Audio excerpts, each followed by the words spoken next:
네, 장로님 기도 감사합니다. 우리 올 한 해 위대한 성도, 위대한 교회라고 하는 그 말씀으로 시작하게 하신 것이 참 주님의 은혜인 것 같습니다. 그냥 단순히 그 올해의 우리의 메시지가 아니라 새롭게 시작하는 우리 교회에 주시는 그런 메시지라 생각합니다. 그래서 꼭 붙들고 위대한 성도, 위대한 교회로서 우리가 주장하면서 인정하면서 그렇게 나아갔으면 좋겠습니다. 오늘은 말씀이 너에게 가까워 네 입에 있으며 마음에 있다 하였으니 라고 하는 제목인데요. 로마서 10장으로 보겠는데 그 전에 여호수아 말씀을 잠시 보시도록 하겠습니다. 여호수아 1장. 우리는 지난 원단에 송구영신 신년 예배 때 위대한 성도라고 말씀을 전할 때 에스겔 37장의 본문으로 말씀을 전했습니다. 마른 뼈와 같은 이스라엘 백성들에게 하나님이 대언하라고 얘기하셨고 그 대언할 때 그 마른 뼈가 살아서 큰 하나님의 군대가 되었다고 하는 그 내용이죠. 보면 에스겔 입장에서는 뭘 하는 거냐면 그냥 마른 뼈에게 대언하는 거예요. 사실 이게 불가능한 일이고 도무지 희망이 없는 상황이잖아요. 이미 죽었고 마른 뼈가 됐는데 그 뼈에게 그냥 대언하래요. 여호와의 말씀을. 여러분, 우리의 사역은 그런 사역인 것 같습니다. 우리 현장이 메말라 있고 마른 뼈와 같고 우리가 가야 될 모든 세계가 그와 같습니다. 그러니까 겉으로 볼 때는 소망이 전혀 없습니다. 그곳에 여전히 낙심하지 않고 그냥 믿음으로 이것이 하나님의 말씀이기 때문에 그 말씀을 대언하는 자의 삶, 그게 우리가 살아내야 될 삶입니다. 그런데 그 삶은 하나님의 역사로 가득가득 결국은 채워질 것입니다. 그러니까 우리 현장이 마른 뼈라고 낙심하지 말고 그 마른 뼈이기 때문에 하나님 말씀을 대언하는 역할, 그걸 우리에게 주셨다는 거죠. 그러면 마른 뼈에게도 늘 하나님 말씀을 전할 수 있을 만큼 사실은 우리가 그 하나님의 말씀으로 준비되어져야 된다, 이렇게 봅니다. 그래서 오늘 위대한 성도로 마른 뼈와 같은 그런 분들에게 말씀을 대언할 그런 에스겔 같은 선지자로 우리가 달려가야 되는데, 그렇다고 하면 하나님 말씀으로 정말 충분히 무장해야 되지 않겠나. 그래서 오늘은 그 말씀을 이렇게 소유하는 것, 말씀을 깊이 가지는 것이 얼마나 중요한가, 그 얘기를 말씀을 드리도록 하겠습니다. 여호수아 1장 배경을 잠시 말씀드리면 여러분 다 아시는 내용이지만 이스라엘 백성들을 하나님이 모세라고 하는 지도자를 통해 가지고 애굽에서 이렇게 끄집어내셨습니다. 그리고 나서 광야길 40년을 가게 하시죠. 광야길 40년 자체가 기적이었습니다. 그리고 나서 이제 마지막에 가나안이라고 하는 땅을 점령하러 들어가야 되는데 그 점령하러 들어가기 전에 하나님께서 모세를 불러가세요. 그때 새로운 지도자 여호수아를 세우십니다. 여호수아가 자기 민족 200만 내지 400만 명의 자기 민족, 제대로 전투 훈련을 해본 적이 없는 그 민족을 데리고 이 가나안이라고 한 땅으로 들어가야 되는데, 이 가나안 땅에는 7족속 31명의 왕이 있습니다. 그러니까 31의 나라가 있다고 보시면 됩니다. 그 31개의 나라와 싸워야 돼요. 그리고 정복해야 됩니다. 그런 상황에 여호수아의 입장에서는 자기 민족의 운명이 달려 있고요. 그리고 이 광야에서 여전히 살 수는 없어요. 분명히 가서 정복해야 되는데 객관적인 전력상 이겨낼 수가 없어요. 전투 훈련을 해본 적이 없어요. 그런 상황입니다. 그런 상황에 여호수아 본인도 불안하겠지만 모세라고 하는 뛰어난 지도자가 사라졌고 여호수아가 이제 지도자라고 할 때 백성들은 얼마든지 불안할 수 있잖아요. 모세는 기적의 선지자 아닙니까? 이렇게 딱 지팡이를 들었을 때 홍해가 갈라지기도 하고 40년 동안 기적의 주인공으로 모세가 끌고 왔잖아요. 근데 가면서 갑자기 모세가 사라졌어요. 여호수아 본인도 불안하고 이스라엘 백성도 불안한 그런 상황에 하나님이 여호수아에게 직접 나타나셨습니다. 그게 여호수아 1장의 내용입니다. 여호수아 1장 1절부터 보시면 여호와의 종 모세가 죽은 후에 여호와께서 모세의 수종자 모세의 이제 가방 들고 따라다녔던 비서입니다. 최측근 비서예요. 수종자 눈의 아들, 그러니까 아버지 이름이 눈입니다. 눈의 아들 여호수아에게 말씀하여 이르시되 내 종 모세가 죽었으니 이제 너는 이 모든 백성과 더불어 일어나 이 요단을 건너 내가 그들 곧 이스라엘 자손에게 주는 그 땅으로 가라. 내가 모세에게 말한 바와 같이 너희 발바닥으로 밟는 곳은 모두 내가 너희에게 주었노니 곧 광야와 이 레바논에서부터 큰 강 곧 유브라데 강까지 해쪽 속의 온 땅과 또 해시는 쪽 대까지 너희 영토가 되리라. 그렇게 모세에게 주셨던 약속을 다시 주십니다. 그러면서 하시는 말씀이 네 평생에 너를 능히 대적할 자가 없으리니. 지금 누가 얘기하고 있습니까? 하나님이 얘기하고 있는 거예요. 네 평생에 너를 대적할 자가 없다. 내가 모세와 함께 있었던 것 같이 너와 함께 있을 것입니다. 여러분, 여호수아는 모세를 40년 따라다녔습니다. 40년 동안 최측근의 비서였어요. 그래서 여호수아는 뭘 알았냐면 모세가 능력이 있다는 게 아니란 걸 알았습니다. 하나님이 모세와 함께 있기 때문에 모세를 통해서 저런 일이 일어났다는 걸 누구보다도 여호수아가 알아요. 그러니까 여호수아가 모세의 능력으로 출애굽을 시킨 것이 아니라는 걸 여호수아는 잘 알았어요. 하나님이 모세와 함께 하셨던 것처럼. 그러니까 그 말을 여호수아는 알고 있는데 그 여호수아에게 얘기합니다. 내가 모세와 함께 했던 것처럼 너와 함께 할 거야. 너 알잖아. 내가 모세와 함께 했을 때 무슨 일이 벌어진 너 알잖아. 그러니 내가 모세와 함께 했던 것처럼 너와 함께 할게 라고 하는 말씀을 주십니다. 사실 저는 이 한마디 말로 끝났다고 생각합니다. 여호수아는 모든 불안이 사라지고 모든 걱정이 사라졌을 겁니다. 여호수아는 모세를 따라다니면서 하나님이 어떤 분이신 줄 알았고 하나님이 모세와 함께 하시면 어떻게 되는지 알았습니다. 그러니까 이 말 한마디가 사실은 답이었어요. 끝났구나.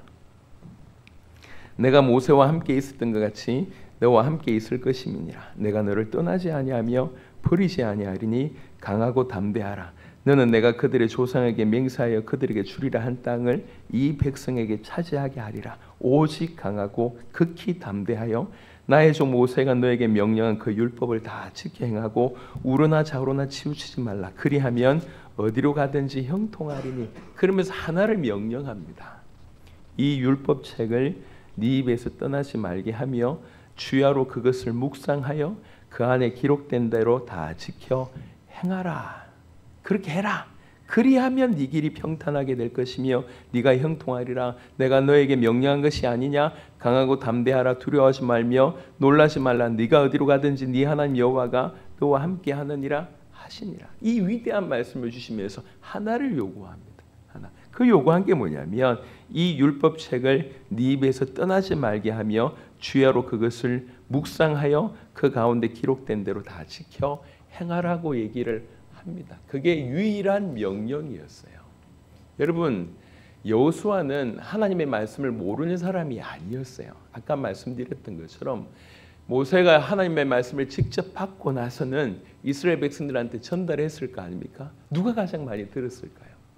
여호수아가 하나님 말씀을 모세를 통해서 전달되는 하나님의 말씀을 어떻게 보면 가장 전문가다운 전문가입니다. 어떻게 보면 이제 모세가 죽었기 때문에 하나님 말씀의 최전문가가 누구냐? 여호수아라고 해도 과언이 아니에요.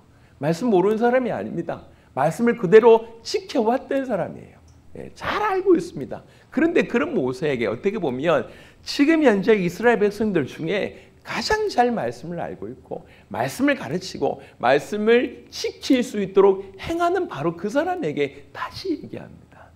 이 율법책을 네 입에서 떠나지 말게 하며 주야로 그것을 묵상하여 그 안에 기록된 대로 다 지켜 행하라. 아니 하나님 내가 알고 있는데 아니 제가 백성들에게 가르쳤는데 아니 제가 오랫동안 이걸 이렇게 연구하고 또 지켜왔는데 그 정도가 안 된다는 거예요.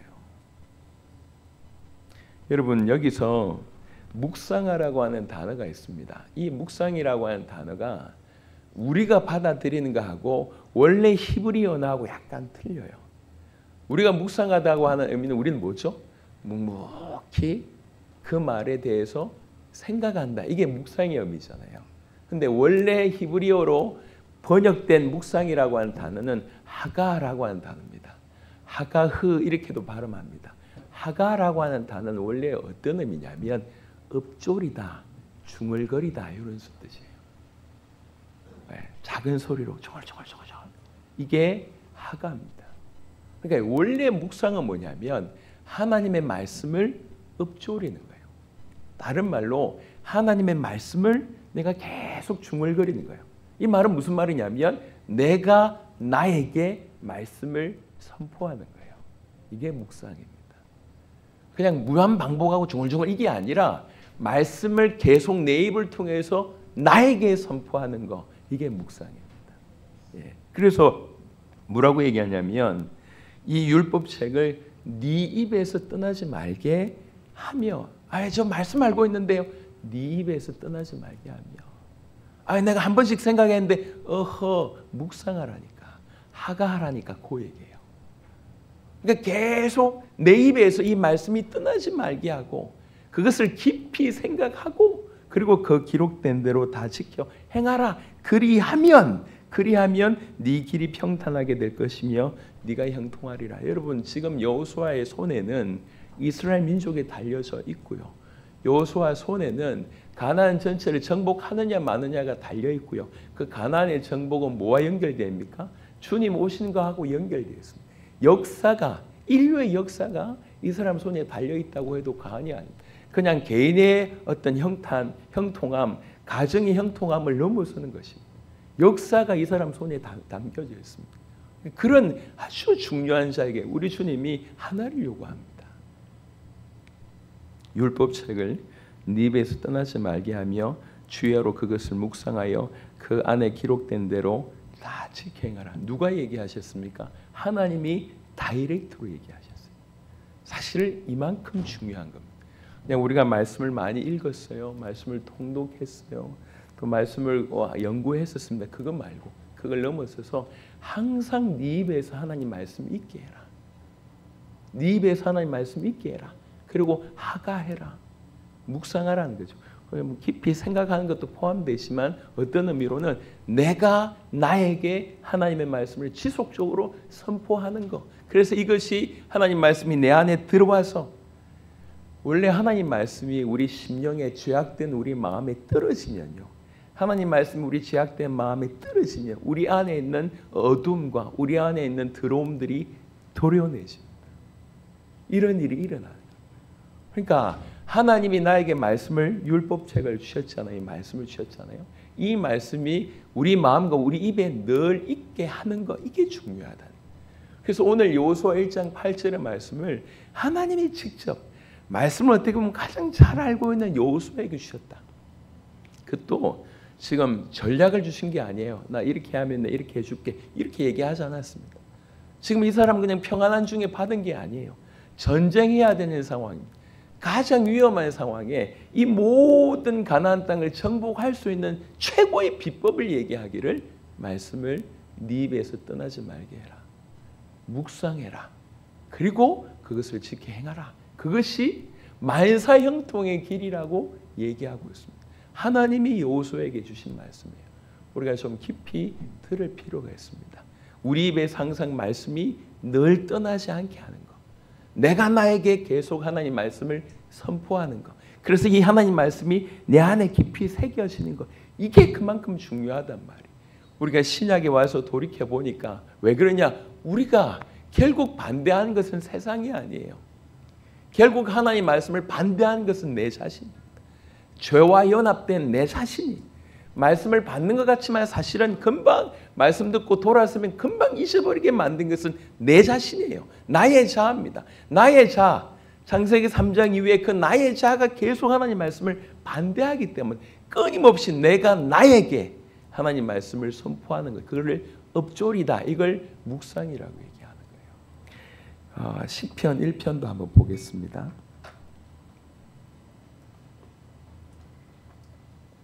시편에는 150편이 시편인데요. 이 150편의 시편은 연대기적으로 쓴 게 아니에요. 그러니까 이제 뭐 이렇게 1편은 10년 전에 썼고 2편은 5년 전에 썼고 이렇게 연대 기조로 쓴 게 아닙니다. 요거는 주제별로 묶은 겁니다.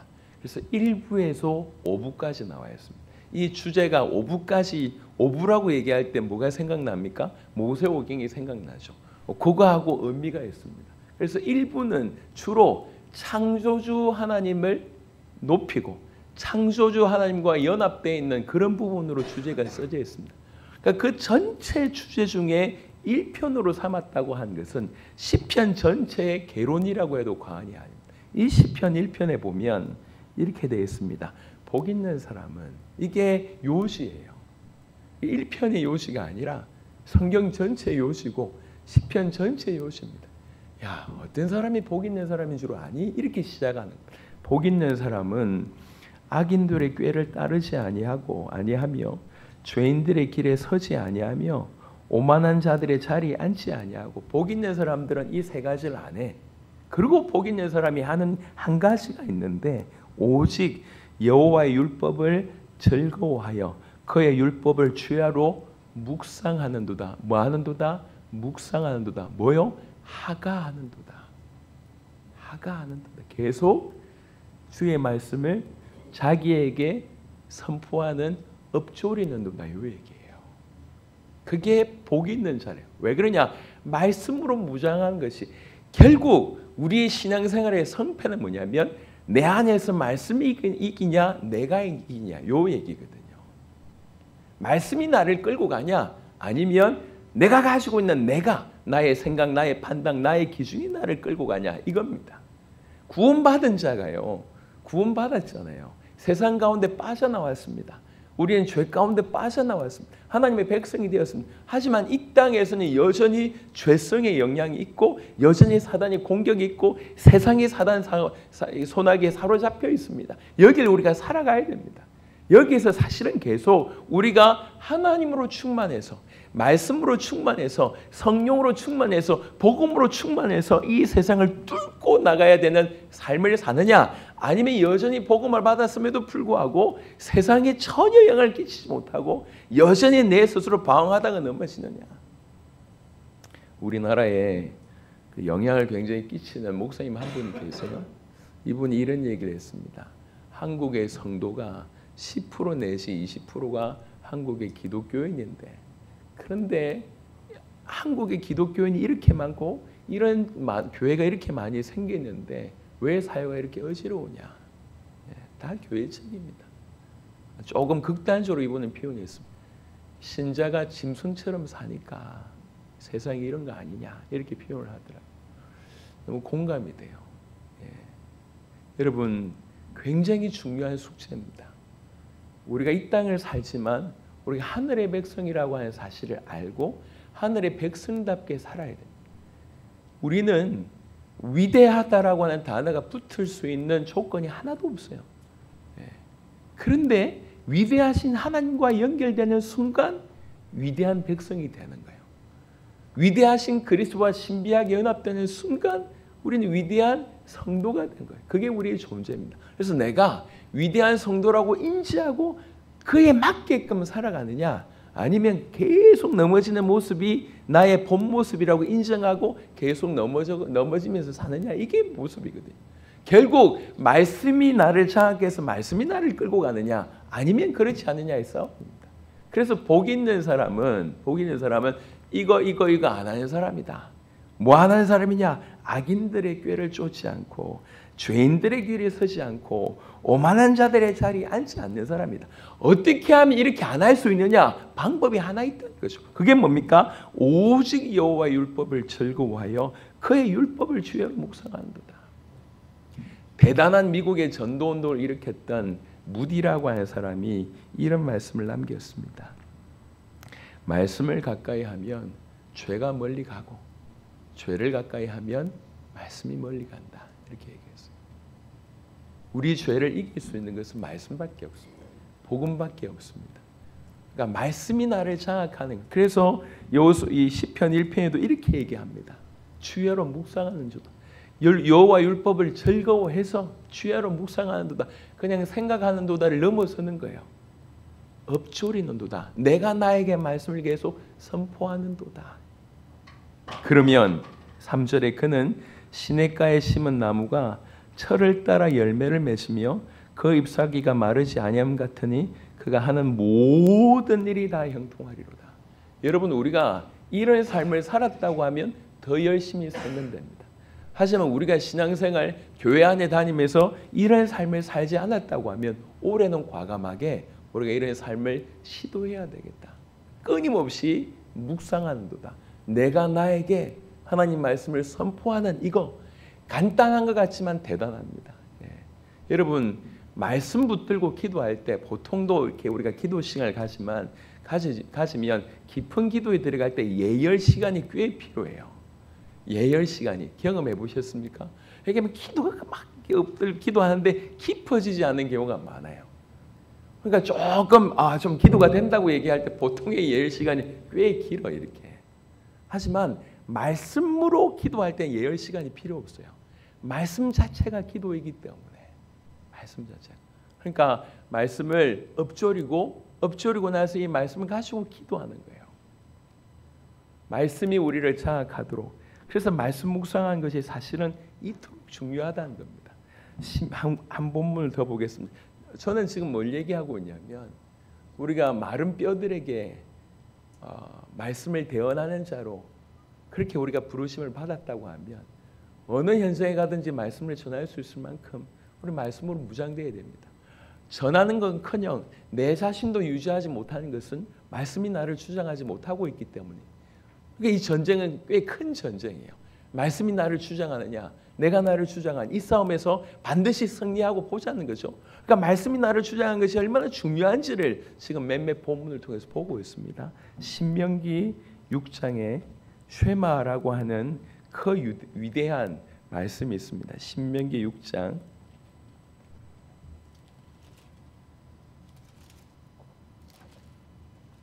4절부터 9절에 보면 쉐마라고 하는 단어는 들으라라고 하는 뜻입니다. 특별히 신명기 6장 4절부터 9절은 유대인들은 뱃속에 있을 때부터 이 말을 듣고 태어나고요. 아침 저녁으로 항상 하가 묵상하는 곳이 신명기 6장 4절부터 9절이고 죽을 때까지 외우는 것이 신명기 6장 4절부터 9절입니다. 그럼 히틀러한테 이스라엘 백성들이 많이 죽었잖아요.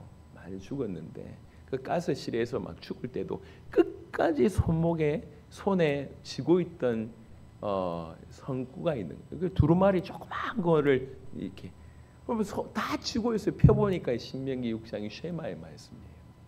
신명기 6장 4절부터 보시면 이스라엘에 들으라. 우리 하나님 여호와는 오직 유일한 여호와시니 그가 유일한 여호와다. 너는 마음을 다하고 뜻을 다하고 힘을 다하여 네 하나님 여호와를 사랑하라. 그러면서 오늘 내가 너에게 명한 이 말씀을 너는 마음에 새기고 네 자녀에게 부지런히 가르치며 집에 앉았을 때든지 길을 갈 때든지 누워 있을 때든지 일어날 때든지 이 말씀을 강론할 것이며 너는 또 그것을 네 손목에 메어 기호를 삼으며 네 미간에 붙여 표로 삼고 또 내 집 문설주와 바깥문에 기록할지니라. 그러니까 말씀으로 완전히 무장될 수 있도록 하라는 거예요. 그래서 이렇게 이마에도 이렇게 성구함 붙여가지고요, 이렇게 띠를 매고요, 손목에도 이렇게 늘 그 성구함이 있습니다. 이렇게. 그럼 문설주에도 쓰라는 거예요. 그리고 이거를 네 마음에 새기래요. 그리고 어느 때든지 강론하래요. 그러니까 얼만큼 말씀이 무장되겠습니까? 이 쉐마 교육이 유대인의 교육이었고 지금 전 세계 최고의 민족이 되지 않습니까? 여러분 객관적으로 전 세계 IQ 1등은 한국입니다. 한국이 IQ가 평균 IQ가 105래요. 전 세계에서 유일하답니다. 유대인들이 90몇 밖에 안 된대요. 우리 한국 민족 대단한 민족입니다. 문맹률, 글을 모르는 퍼센테이지가 1% 미만인 유일한 나라가 한국입니다. 대단합니다. 그런데도 불구하고 한국 사람들이 유대인을 못 쫓아갑니다. 그 중에 하나가 뭐냐면 교육이에요. 교육이 뭐냐? 이 쉐마의 교육이에요. 하나님 말씀을. 그 부분은 폐일은 하고 여러분 말씀으로 무장하는 거, 말씀이 내 것이 되게 한 것이 너무 중요하다는 거죠. 한 구절 더 보겠습니다. 구약 성경 에스겔 말씀이 있습니다. 에스겔 3장을 한번 보겠습니다. 에스겔 3장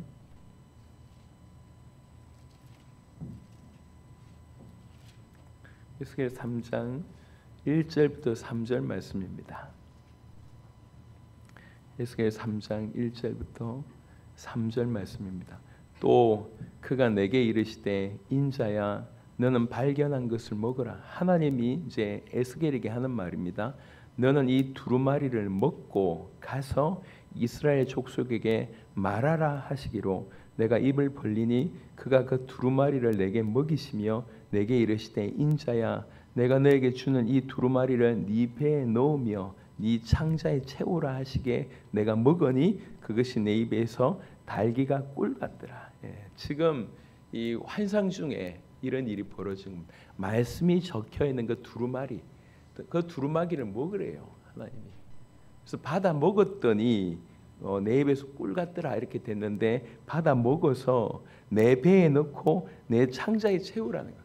이 하나님 말씀을 그렇게 네 것이 되게 하라는 거예요. 이게 지금 이 말씀은 이스라엘 백성들에게 하는 심판과 회복의 메시지입니다. 이미 이스라엘 백성들이 포로가 되어 있는데 포로가 되는데도 불구하고 마음이 그렇게 강팍한 거예요. 보시면 7절에 3장 7절에 보면 그러나 이스라엘 족속은 이마가 굳고 마음이 굳어 네 말을 듣고자 아니하리니 이는 내 말을 듣고자 아니함이니라. 그렇게 망해서 포로됐는데도 안 듣는다고요. 하나님 말씀이. 걔들 안 들을 거다. 그럼에도 불구하고 넌 가서 전해야 된다. 안 들을 거야. 그럼에도 불구하고 살려야 되지 않겠냐. 가서 전해라. 전해야 하니까 이 말씀이 네 것이 돼야 되지 않겠냐. 받아 먹어라.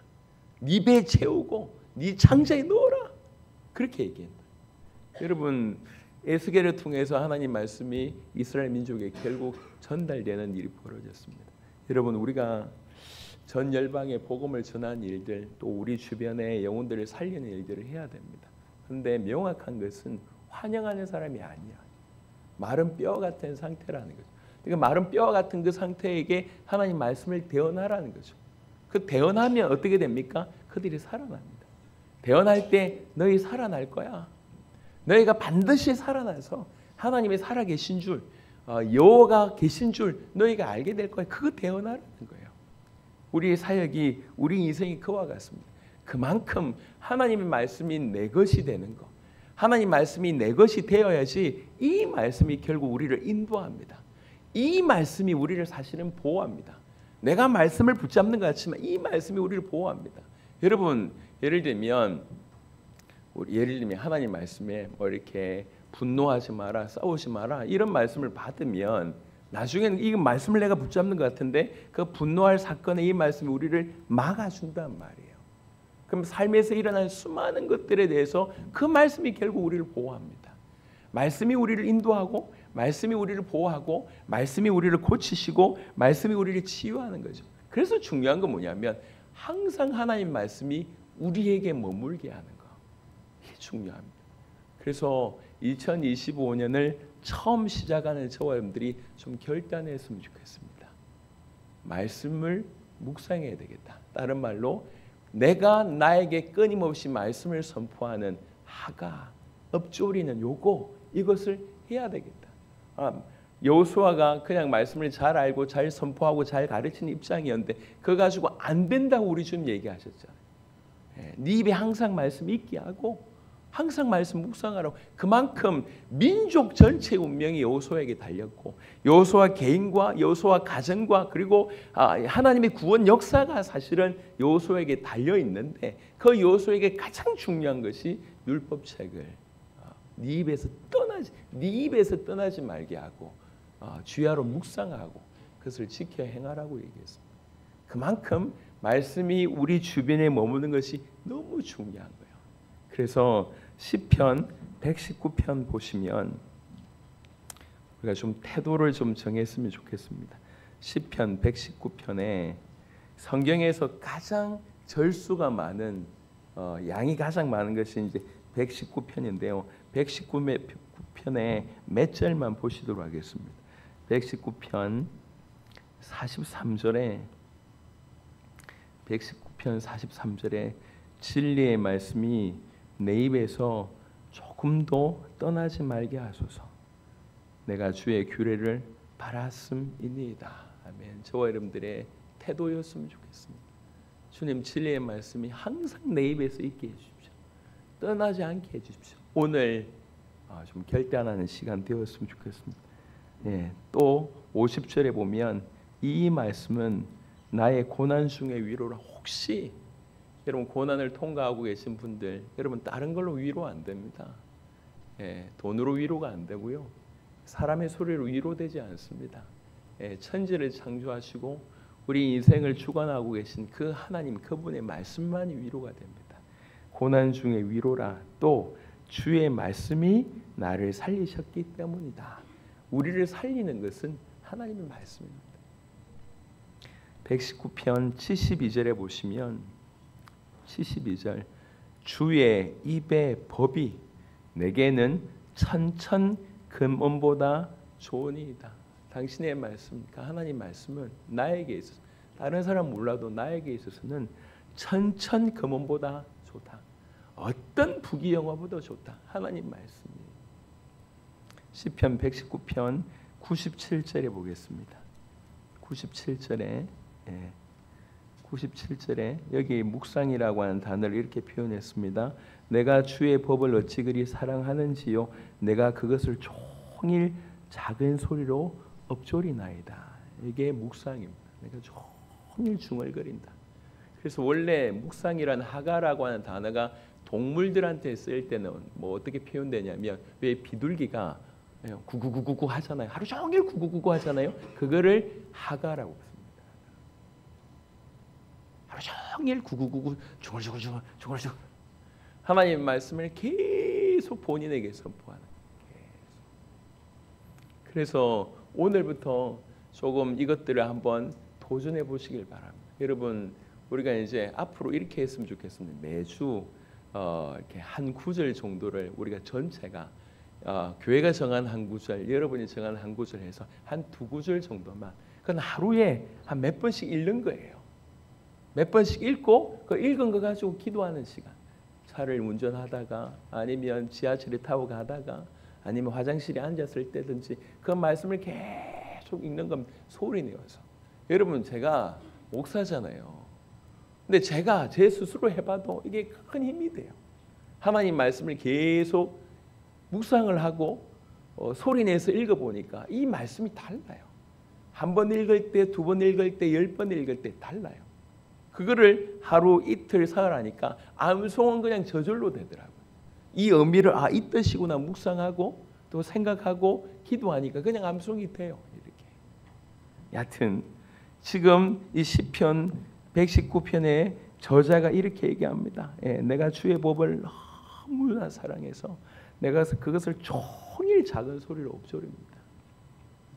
119편 148절에 보니까 어느 정도냐면 148절에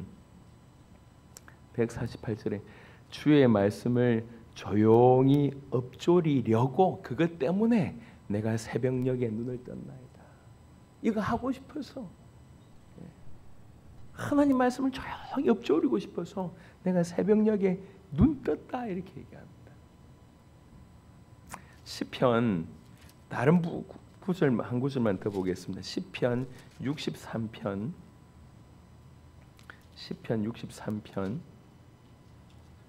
6절 보겠습니다. 5절 6절 보겠습니다. 시편 63편 5절 6절 골수와 기름진 것을 먹음과 같이 나의 영혼이 만족할 것이라. 나의 입이 기쁜 입술로 주를 찬송하되 내가 나의 침상에서 주를 기억하며 새벽에 주의 말씀을 작은 소리로 엎조릴 때에 하오리니. 뭐 하겠다는 겁니까? 찬송하겠다는 거예요. 그러니까 주의 말씀을 엎조리고 또 찬송하는 일을 내가 내 침상에서 하겠다, 이렇게 얘기합니다. 우리가 그냥 이 말씀은 이 뜻이구나 라고 하는 시간 날 때 묵상하는 걸로 생각하면 큰일입니다. 우리 인생을 지금 그래도 교회 안에서 적지 않게 시간을 보내봤잖아요. 우리 하나님 믿노라 하면서 생활하고 있지 않습니까? 우리 걸음이 올바로 가고 있는지는 누구보다도 양심적으로 돌아가면 우리가 판단할 수가 있습니다. 우리가 뭘 놓쳤지? 뭘 놓쳤지?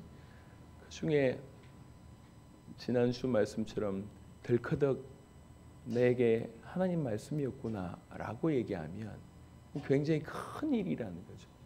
그래 놓고 보니까 말씀이 나에게 없다고 하면 모든 판단의 기준은 나였다는 거거든요. 예, 내가 나를 인도했다는 거거든요. 그 결과물을 우리가 볼 수 있잖아요. 그렇다고 하면 그동안 우리가 하지 않았던 부분들에 깊이 결단하면서 정말 말씀이 내 입에 머물도록 말씀이 우리를 끌고 가도록 하는 위대한 도전이 필요하겠다는 것입니다. 마치 우리가 여호수아처럼 지금 하나님 앞에서 하나님의 음성을 너 정말 만세형통의 길이 있어.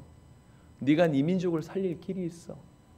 하나님의 큰 역사를 이루어낼 수 있는 길이 있어. 그게 뭐야? 율법책을 네 입에서 떠나지 말고 주야로 그것을 묵상하여 그것을 지켜 행하라 라고 얘기했습니다. 오늘 이 말씀을 하나님이 나에게 직접 나타나셔서 주신 말씀처럼 받고 우리도 이 시편의 기자처럼 하루 종일 다른 어떤 것보다 하나님 말씀이 내 입에 머물 수 있도록 조용하게 엎드리고 틈날 때마다 말씀을 엎드리고 그걸 가지고 또 기도하고 라고 얘기하면 우리 상황과 상관없이 하나님께서 우리를 세워나가시리라 이렇게 믿습니다. 자, 이런 배경 하에 로마서 10장 잠시 보시도록 하겠습니다. 로마서 10장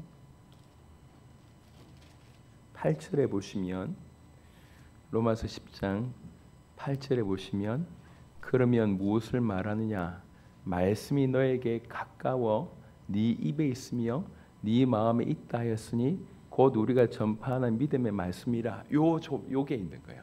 오늘 사실 요 구절 가지고 말씀을 전하는 것입니다. 근데 뒤에 부분이 익숙해요. 10장 9절부터는 우리 영접 기도할 때 자주 사용하는 본문이라 익숙한데 앞에 부분 읽어보면 이게 너무 어려운 말씀이에요. 예를 들면 읽어보겠습니다. 5절부터 보면 모세가 기록하되 율법으로 말미암는 의를 행하는 사람은 그 의로 살리라 하였거니와 믿음으로 말미암는 의는 이같이 말하되. 율법으로 말미암는 의는 율법을 다 지키면 의롭다고 된다는 거예요. 하지만 지킬 수 있냐? 없다는 거죠. 지킬 수 없음이 구약을 통해서 드러났잖아요. 그래서 새로운 의가 오는 거예요. 우리가 지켜서 얻는 의가 아니라 주님을 믿음으로 그 주님의 것이 우리에게 됨으로 말미암아 우리가 의롭다 하게 되는 거지 않습니까? 그 믿음으로 말미암는 의가 이같이 말하되 네 마음에 누가 하늘에 올라가겠느냐 하지 말라 하니 올라가겠느냐 하면 그리스도가 모셔 내리려는 것이요 혹은 누가 무적에게 내려가겠느냐 하지 말라 하니 내려가겠느냐 하면 그리스도를 죽은 자 가운데서 모셔 올리려는 것이라.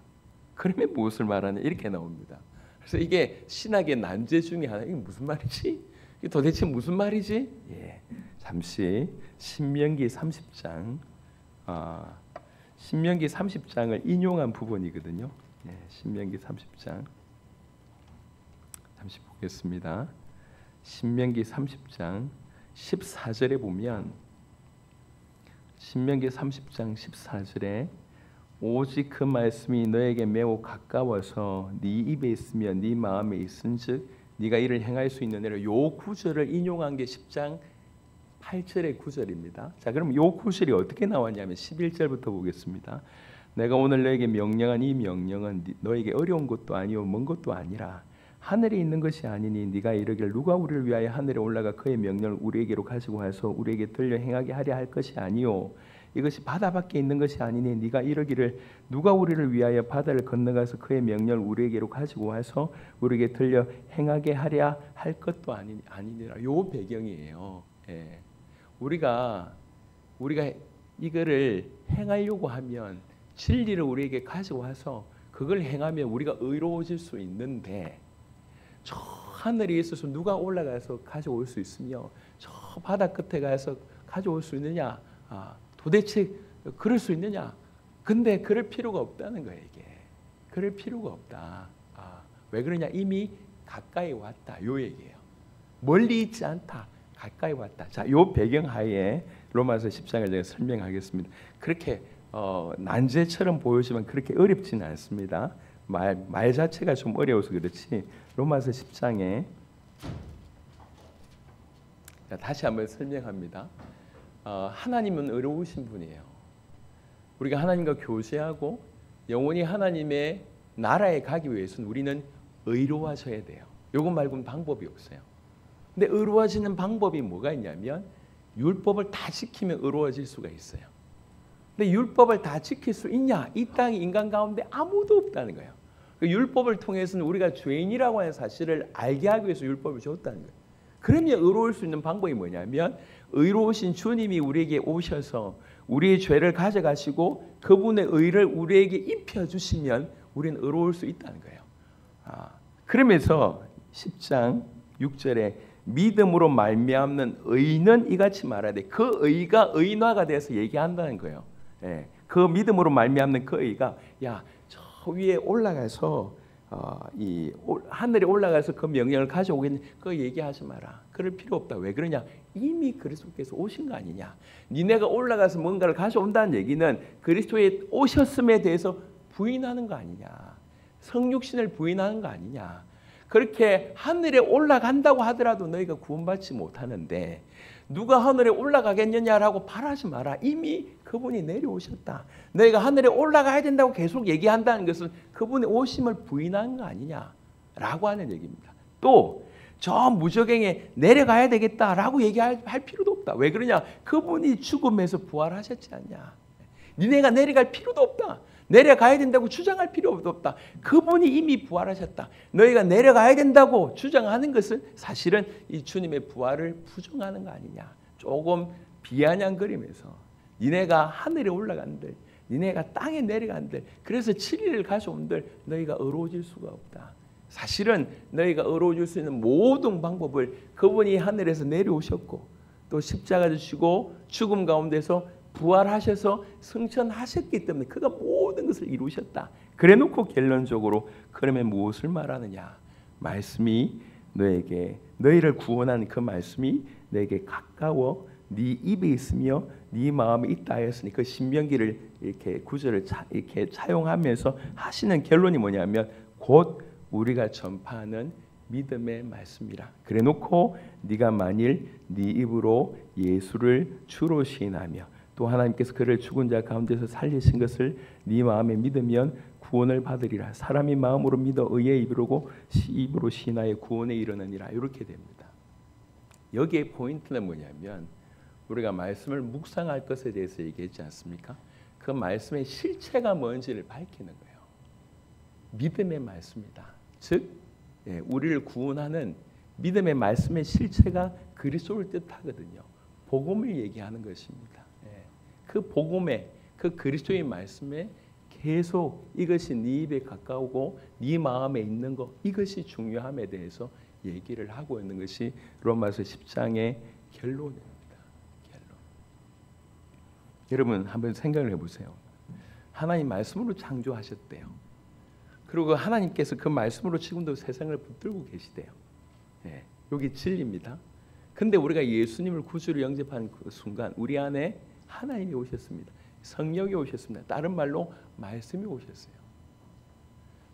말씀으로 천지를 창조하셨고 말씀으로 붙들고 계신데 그 말씀이 또 한편으로는 내 안에 있는 것입니다. 굉장히 놀랍죠. 자, 이런 배경에 이런 말씀의 능력이 어느 정도냐면 빛이 있으라 라고 하는 그 말씀의 소리가 땅 선포되고 성취되니까 그 실제가 됐잖아요.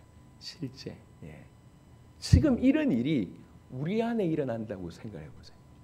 그 말씀이 땅 선포돼 가지고 내 안에서 그것이 딱 실제가 됐을 때 창조 역사가 사실 우리 안에 일어나는 겁니다.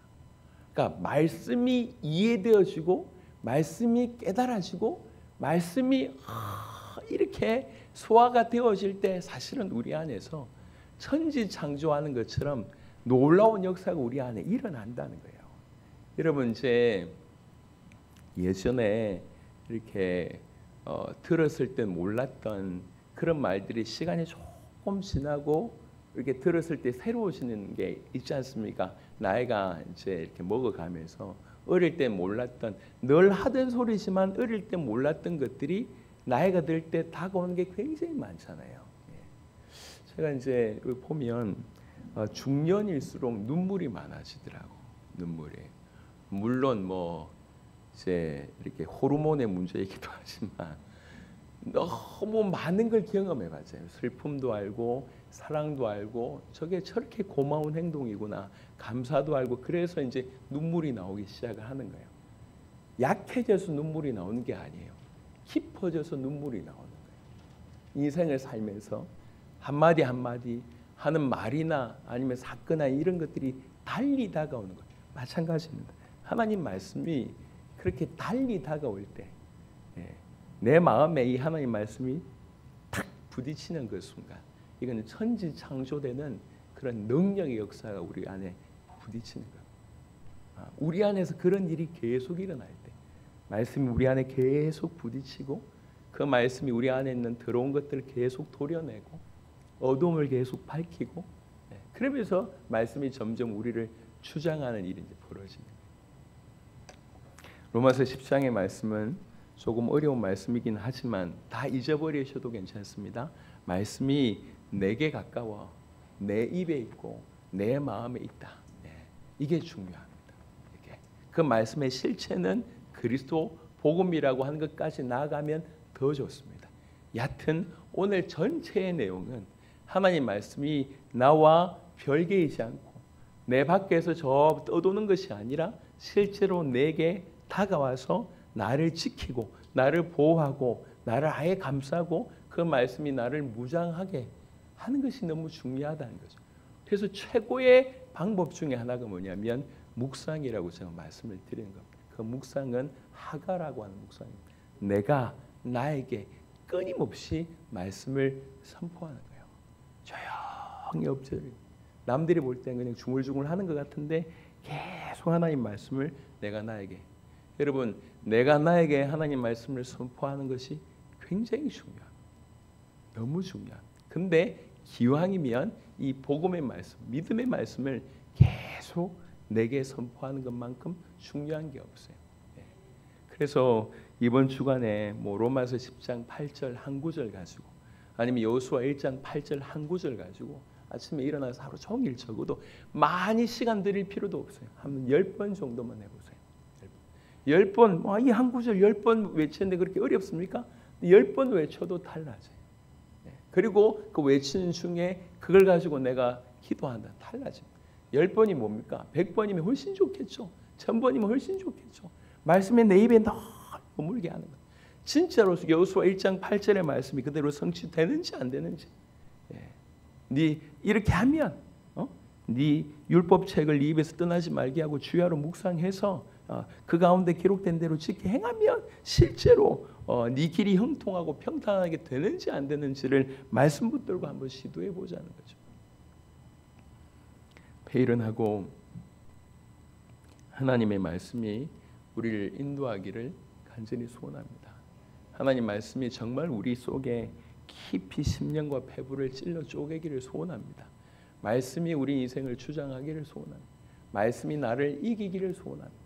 말씀이 망아지 같은 나를 장악해서 말씀의 사람으로 우리를 이끌어가기를 원합니다. 그러려고 하면 말씀이 계속 나를 이기는 그런 전쟁터가 치열하게 벌어져야 하는데 묵상이라고 하는 하가라고 하는 이것들을 실천해보는 은혜가 있었으면 좋겠습니다. 그래서 이번 주간에는 로마서 10장 8절 여호수아 1장 8절 제가 이렇게 생각을 해보니까요. 이렇게 한 52주 정도 하잖아요. 그럼 우리가 전한 복음의 말씀들은 충분히 무장이 될 수 있을 것 같아요. 요한복음 20장 31절, 창세기 3장 15절, 이사야 7장 14절 이런 것들을 묵상하고 또 우리가 암송하고 하면 굉장히 튼튼해지겠다는 생각을 합니다. 여튼 이번 한 주간 한번 해보십시다. 하루에 많이 하지 마세요. 많이. 그럼 시달리니까 많이 하지 말고 한 10번씩만 해보십시다. 아침에 10번씩 하는데 시간 5분 걸리겠습니까? 무슨 5분이 걸리겠냐 말이에요. 근데 그 시간 말씀을 내가 나에게 말씀을 선포하는 시간. 아침에 엎드리고 지나가면서 엎드리고 그다음에 틈날 때마다 엎드리고 그러니까 하루에 10번이 아니라 할 수 있으면 50번, 100번 계속해서 이 말씀을 계속 암송하다 보고 읽다 보면 그것이 나에게 이런 뜻이고 나라고 깨달아지면 그걸 가지고 기도하고 하나님 정말 항상 말씀이 내 입에 있게 해주십시오. 내 마음에 새겨지게 하십시오. 정말 형통하고 평탄한 길이 이거라고 말씀하셨으니까 제가 이렇게 할 수 있도록 힘을 주십시오. 이런 내용들로 기도하면 되는 거예요. 그래서 이거는 우리의 싸움이기도 하지만 우리 모든 성도들의 싸움입니다. 우리는 복음으로 저 열방의 마른 뼈들에게 하나님 말씀 복음을 계속 대언해야 될 사람. 그 말씀으로 무장해야 돼요. 그 복음의 말씀이 우리 것이 되어져야 됩니다. 그래서 우리 모든 성도들이 올해 새해 시작하면서 결단하는 말씀이 내게 머물게 해야 되겠다. 묵상해야 되겠다. 작은 소리로 읊조리면서 내가 나에게 말씀을 지속적으로 선포해야 되겠다. 이런 결단하는 귀중한 은혜 있으시기를 그리스도 예수 이름으로 축원합니다. 아멘. 같이 한번 기도하겠습니다. 우리 주신 말씀 가지고 한번 기도했으면 좋겠습니다.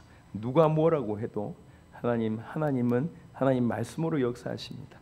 그 하나님 말씀에 내가 반응 보일 수 있도록 하나님 역사해 주옵소서. 말씀이 내 입에 머물고 내 마음에 새겨지게 하옵소서. 계속 말씀을 읊조리는 그런 묵상의 축복이 우리 가운데 있게 하옵소서. 하루도 놓치지 않고 말씀을 묵상하고 말씀을 읊조리는 것이 우리 삶이 되게 하시고 그래서 이 말씀이 내게 다가와서 나를 바꾸시는 그런 은혜가 있도록 주님 우리를 축복하여 주시옵소서. 결단하는 마음으로 한 2, 3분 정도 기도하도록 하겠습니다. 하나님 감사합니다. 오늘 성도들과 함께 우리 주님 앞에 믿음으로 나아갑니다. 주님 우리가 아버지 하나님 말씀이 필요합니다. 주님 말씀이 우리를 주장하셔야 됩니다.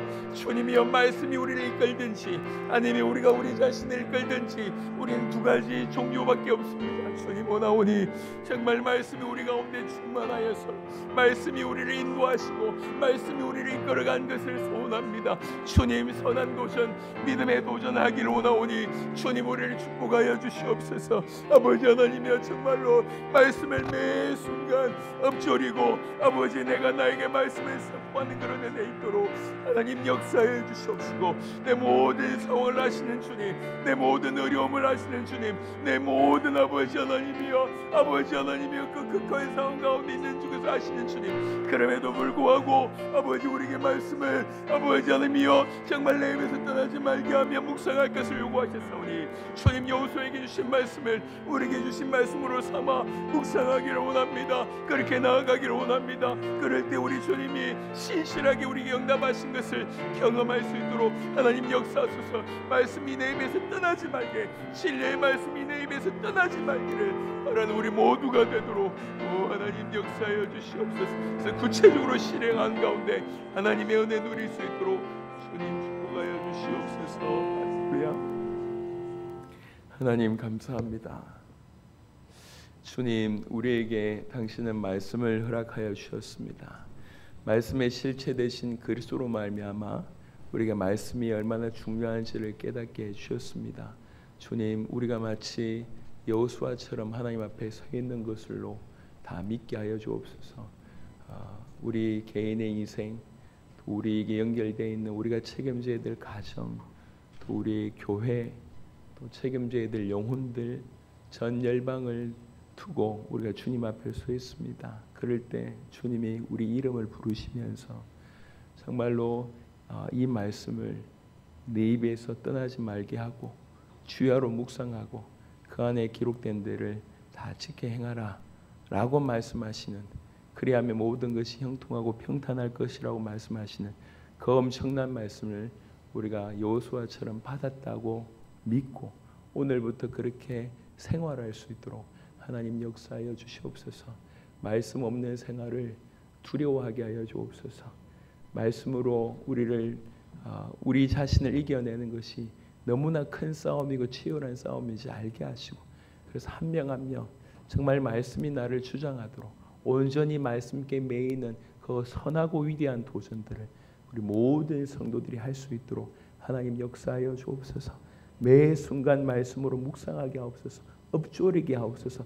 내가 나에게 이 말씀을 선포하는 시간을 무시로 투자하게 하여 주옵소서. 그래서 내가 나에게 선포한 말씀이 나중에는 기도 제목들이 되게 하시고 그것이 기도로 연결되는 위대한 일들이 우리 삶 가운데 있게 하여 주시옵소서. 그래서 마침내 여호수아에게 주셨던 축복, 시편 1편의 그 복 있는 사람의 축복이 우리 모든 성도들의 삶 속에 풍성해질 수 있도록 하나님 역사하여 주시옵소서.